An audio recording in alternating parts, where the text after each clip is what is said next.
ಶಹಬಾಜ್ ಖಾನ್ ಅವರೇ, ಈಗ ಉಮರ್ ಶರೀಫ್ ಅವರು ಬಹಳಷ್ಟು ವಿಚಾರಗಳನ್ನು ಮಾತನಾಡಿದರು.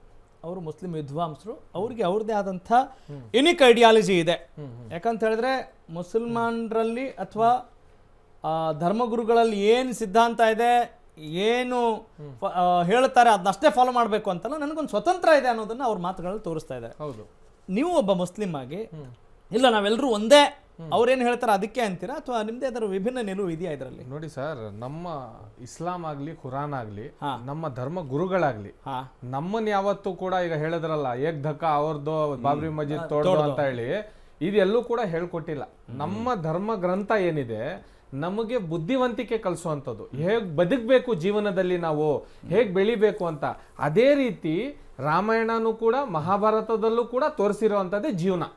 ಯಾಕಂದ್ರೆ ನಾವು ಖುರಾನೇ ಅಂತ ಅಲ್ಲ, ಭಗವದ್ಗೀತೆಯಲ್ಲೂ ಅದೇ ಇರೋದು, ರಾಮಾಯಣದಲ್ಲೂ ಅದೇ ಇರೋದು. ಈಗ ಯದಾ ಯದಾದಿ ಧರ್ಮಸ್ಯ ಯದದಿ ಭವತ್ತು ಭಾರತ ಅಂತೀವಿ ನಾವು. ಇದು ಅಖಂಡ ಭಾರತಕ ನಿರ್ಮಾಣ ಮಾಡಿದವ್ರು ಯಾರು? ಈ ಭಾರತ ಅಲ್ವಾ ಇದು? ಈ ಭಾರತವನ್ನು ನಿರ್ಮಾಣ ಮಾಡಿದವ್ರು ಯಾರು? APJ ಅಬ್ದುಲ್ ಕಲಾಂ ಅವ್ರು ಬಂದಿದ್ರ ನಿರ್ಮಾಣ ಮಾಡಕ್ಕೆ? ಆಚಾರ್ಯ ಚಾಣಕ್ಯ ಕಟ್ಟದಂತ ದೇಶ. ಎಲ್ಲಾದ್ರೂ ಆಚಾರ್ಯ ಚಾಣಕ್ಯ ಈ ದೇಶದ ಮೊದಲ ಫೈನಾನ್ಸ್ ಮಿನಿಸ್ಟರ್ ಅವರು. ಎಲ್ಲಾದ್ರೂ ಮುಸಲ್ಮಾನರಿಗೆ ಧಕ್ಕೆ ಬರೋ ರೀತಿಲಿ ಬರ್ದಿದಾರ? ಯಾಕೆ ಹೇಳಿ?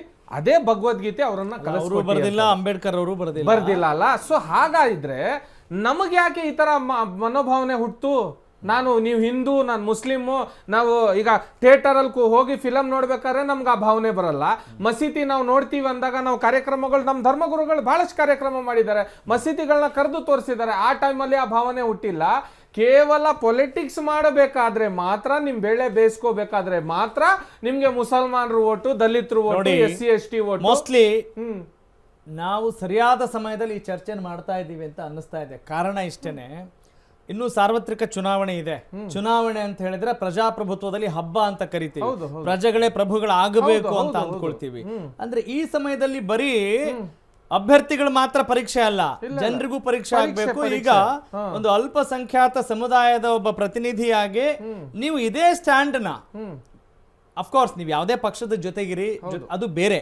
ಆದ್ರೆ ನಾನು ಹೇಳುವಂಥದ್ದು, ಈ ನಿಮ್ಮ ನಿಲುವು ಕಟಿಬದ್ಧವಾಗಿರುತ್ತಾ ಅಥವಾ ಬರೀ ದಾವಣಗೆರೆ ದಕ್ಷಿಣ ಕ್ಷೇತ್ರಕ್ಕೆ ಮಾತ್ರ ಸೀಮಿತವಾಗಿರುತ್ತಾ ಅನ್ನೋದು ನನ್ನ ಪ್ರಶ್ನೆ. ಸರ್, ಒಂದ್ ಮಾತು ಹೇಳ್ತೀನಿ, ನಾನು ಯಾವತ್ತೂ ಕೂಡ ಉಮರ್ ಶರೀಫ್ ಅವ್ರ ಹಂಗೆ ಮನ್ಸು ಬಿಚ್ಚಿ ಡೈರೆಕ್ಟ್ ಆಗಿ ಓಪನ್ ಆಗಿ ಮಾತಾಡುವಂತ ಮನುಷ್ಯ. ನೀವು ಇಬ್ರಿಗೂ ಕೂಡ ರಾಂಗ್ ಕಂಟೆಸ್ಟೆಂಟ್ ನ ಇವತ್ತು ಕರೆದಿದ್ದೀರಾ ನೀವು.